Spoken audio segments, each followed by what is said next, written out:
айдынға аққу қаз оралды, сағындым сені. Жайнайды дүние жаңарды, сағындым сені. Жаз өтті жапырақ тоналды, сағындым сені. Аққайың ақ мамық оранды, сағындым сені. Алла салды басымызға сынақты, жиі еске алсын деп пе жылатты. Қайғысы мен қызығы көп өмір-ай, бірде көтеріп, бірде жығып құлатты.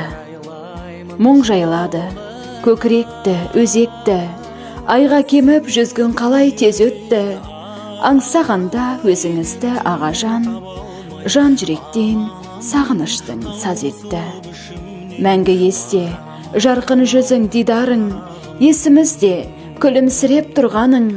Асыл аға, жәннатта болсын жаныңыз, Құдай қолдап, жолдас болсын иманың.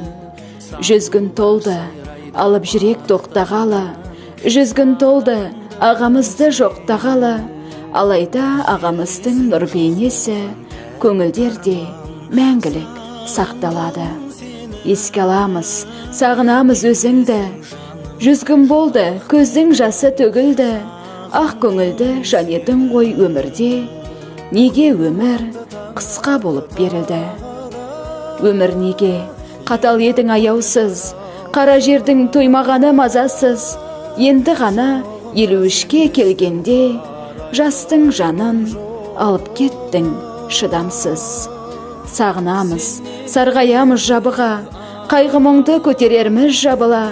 Қара жерді сен жатырсың жамыла, көзімізден ыстық жастар ағыла. Деген сағынышты жыр жолдарымен қимас бауырмыз жанашыр ағамыз болған Қаресіп Биболат Иматұлының нұр сәулелі бейнесін сағына еске аламыз.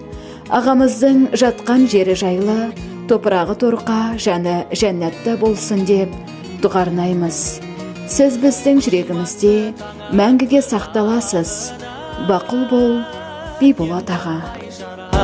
Жаныма жоғыңа сенбестен қарайлаймын жолыңа. Сен едің ертегі аралы, дертімнің таба алмай амалын, таусылып ішім